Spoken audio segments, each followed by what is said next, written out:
हया तो आंखों में होती है, जरा पर्दा अपनी आंखों में कर लो मियां। इस देश में 6 ऐसे मंदिर हैं जहां पुरुषों का प्रवेश निषेध है। नवरात्र के बाद कन्या खिलाते हैं ना, तो 9 की 9 कन्या ही खाती है, नहीं कहते 4 बराबर पुरुष भी खाने चाहिए। इसलिए हमारे यहाँ कहीं किसी का महत्व है, कहीं किसी का महत्व। तुम्हें हुकूमत ने हक दिया है हरी जमीनों को लाल कर। एज अ वुमन भी ये समझना चाहिए कि उसके पीछे कोई एक लॉजिकल, कोई रैशनल रीजन हो। जय श्री राम दोस्तों, आज की इस डिबेट वीडियो का माहौल कुछ ऐसा था कि स्टूडियो एकदम जंग का मैदान ही बन गया। डिबेट के शो में मौलाना शाजिद रशीदी को मुस्लिम महिला ने बुरी तरह से धो डाला और फिर सुधांशु त्रिवेदी कहां चुप रहने वाले थे, उन्होंने भी मौके पे चौंका लगा दिया। डिबेट का असली मजा तो एंड में है, डिबेट को पूरा देखें और अगर पसंद आए तो सब्सक्राइब जरूर करें। आइए देखते हैं, बैठचंद मजा आएगा। ना साहब ने कहा कुछ तो हया करो, मैंने भी कह दिया हया तो आंखों में होती है, जरा पर्दा अपनी आंखों में कर लो मियां। मैं क्या पर्दा करूं? ये है वो गलत कोड की है। आप सही बता दी। आप सही बता मैं सही बताती हूं। सही में बताती मैं सही हूं। बात अरे सुन तो लीजिए ना, बिलबिलाते क्यों? अरे बिलबिलाते क्यों? सुन लीजिए ना, उनको बीच से बिलबिलाते क्यों? सुन लीजिए ना, तिल मिलाने की बात नहीं है, महिला के लिए मत बोलिए। देखिए, हिजाब और बुर्के में एक फर्क है। हिजाब और बुर्के का फर्क समझ लीजिए। हिजाब का मतलब है सिर्फ यहाँ से इतने हिस्से को ढक लेना, बुर्के का मतलब है पूरे जिस्म को ढकना। वाजिब है या नहीं? ये फर्क है। और शरीयत में पर्दा जो है पूरे जिस्म का है। चेहरे पर वाजिब है या नहीं? सुन लीजिए, आप बीच में चेहरे पर वाजिब है या नहीं? एक सवाल का जवाब आपको पता, चेहरे पर वाजिब है। सीखना चाहती हूँ, वाजिब है। चेहरे पर वाजिब है। दिखाइए वर्ड। सिर्फ तवाफ करते हुए, सिर्फ तवाफ करते हुए। दिखाइए जनता को, कहां लिखा है अल्लाह ने कुरान में? क्यों चिल्ला रही हो आप? वाजिब है, दिखाइए। जनता सबूत मांग रही है, दिखाइए। ये पर्दा है जो आप कर रही हो, बेपर्दा होकर खड़ी हो। तो क्या बकवास कर रही हो? और ये जो तमाम लोग जैसे तहसीन जी डर रहे हैं, इन्हें तब डर नहीं लगा जब 66 में साधु संतों को रातों रात मार दिया गया। इन्हें तब भी डर नहीं लगा जब कश्मीर वैली में कश्मीरी पंडित को निकाल दिया गया। इन्हें तब भी डर नहीं लगा कि जब इमरजेंसी हुई और लोगों को उठाकर जेल में डाल दिया गया। और इन्हें आज भी डर नहीं लग रहा जब एजाज खान जैसा घिनौना आदमी, माफ कीजिएगा नेशनल टेलीविजन पर बोल रही हूं पर इस बात का पूरा समर्थन करती हूं, जो ऐसा आदमी जो जहर फैलाने का काम कर रहा है और आप आके समर्थन कर रहे, आपकी जुबान नहीं लड़खड़ा रही। ये बोलते हुए आप बोलिए ना एक बार कि जो एजाज खान ने बोला वो गलत है, वो इस्लाम के खिलाफ है। आप जैसे ठेकेदार है जिन्होंने मुसलमानों को बदनाम कर रखा है। अच्छी लगी आपकी तकरीर, बहुत जल्दी आपका प्रमोशन होगा। ये इससे ज्यादा जवाब कुछ नहीं दे सकता। शर्म आनी चाहिए आपको। आपके पास जब जवाब नहीं होता आप व्यक्तिगत टिप्पणी करते हैं। साजिद जी, यही तरीका है जो आपको डुबा लेगा एक दिन। अपनी जैसी आपको ऑडियो नहीं जा रहा कि महिलाओं की जब अधिकार की बात होती है तो आपकी राय में क्या सबरीमाला में महिलाओं को एंट्री होना चाहिए या नहीं होना चाहिए? बस एक छोटा सा आप जवाब देते हैं। आपने फतवा क्यों नहीं जारी किया उनके खिलाफ जो मंदिर में गई थी सबरीमाला में? जबकि नुसरत जहां खिलाफ फतवा जारी कर दिया। अगर टीवी पर सिंदूर रखे दिख गई तो इस्लाम खतरे में आ गया। सारे मौलाना चुप रहे। मुझे समझ में नहीं आता है कि इतनी करोड़ों हमारी हिंदू महिलाएं हैं, हमारी बहनें, जिन्होंने मोदी जी से इस आश्रय, इस उम्मीद पे वोट दिया था कि वो हमारे लिए कुछ करेंगे। क्या मोदी जी सिर्फ मुस्लिम महिलाओं से ही स्नेह रखते हैं? उनके लिए आप फिक्र करते हैं ट्रिपल तलाक की, उनके लिए आप फिक्र करते हैं मस्जिद, हिंदू महिलाओं के लिए आपको स्नेह नहीं है? जब ऐसा भेदभाव होता है तो मुझे बहुत तकलीफ होता है। इसलिए मुझे लगता है कि मोदी जी को हिंदू महिलाओं के अधिकार, उज्ज्वला टॉयलेट की जो सुविधाएं मोदी जी ने प्रोवाइड की हैं उसको भूल गए आप? इतनी जल्दी भूल गए? वो किसके लिए है? वो महिलाओं के लिए है। तो ये हिंदू महिलाओं के साथ भेदभाव क्यों?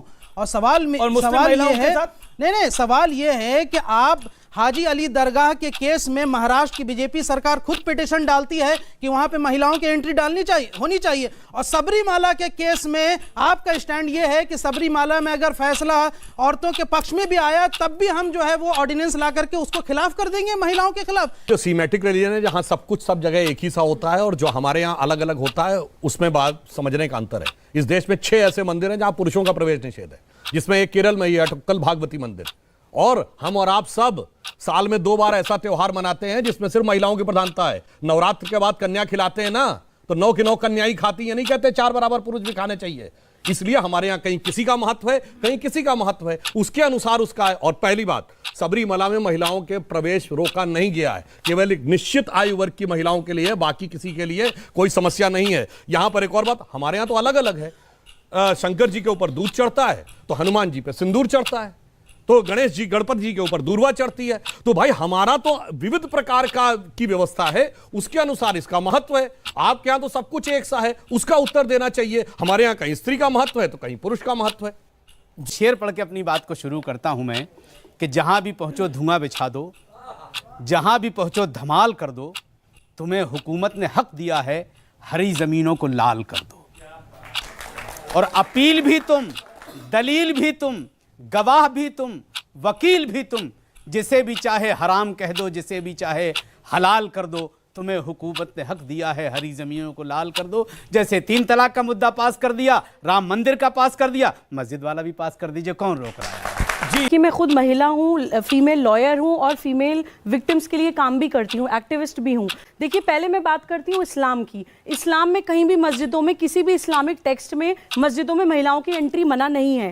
लेकिन उसी टाइम पे कुछ पीर फकीर ऐसे, कुछ किसी मज़ार में आप जाइए, कुछ पीर फकीर ऐसे होते हैं, जब वो जिंदा थे तो महिलाओं से पर्दा करते थे, तो उन मज़ारों पे महिलाओं से एक्सपेक्ट किया जाता है कि एटलीस्ट वहाँ पे आप वो बाउंड्री क्रॉस ना करें, उस चीज़ को रिस्पेक्ट करें।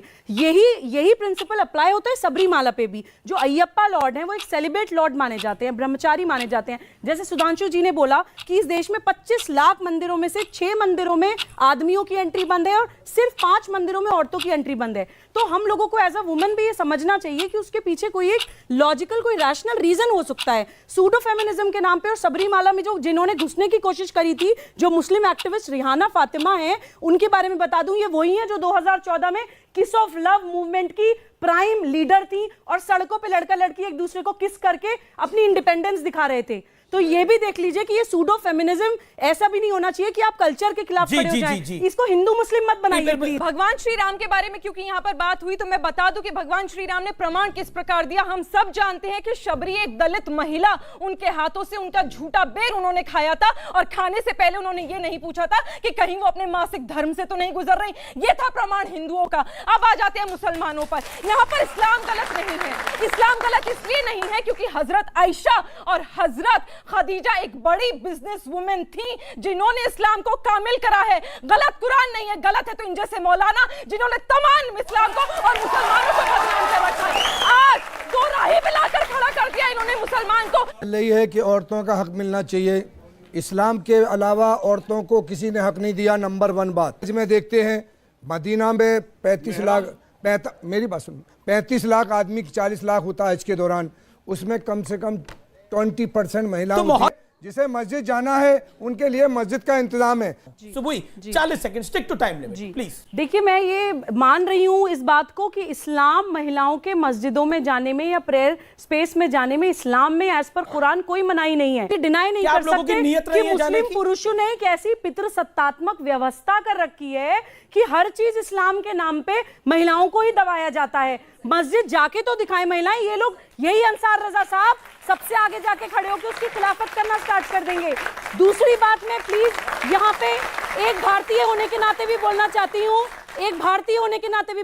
हूँ, क्योंकि सबरीमाला का भी बार बार जिक्र आ रहा है कि देखिए वो संस्कृति जिसमें भगवान को भी महिला के बिना पूरा नहीं माना जाता, अर्धनारेश्वर माना जाता है, जिसमें महिलाओं को देवियों की तरह पूजा जाता है। अगर 25 लाख में से 5 मंदिर मुझे वहां पे जाने को मना कर रहे हैं, तो as a woman, as a feminist and a real feminist woman, मुझे उस संस्कृति पे भरोसा है कि कोई वजह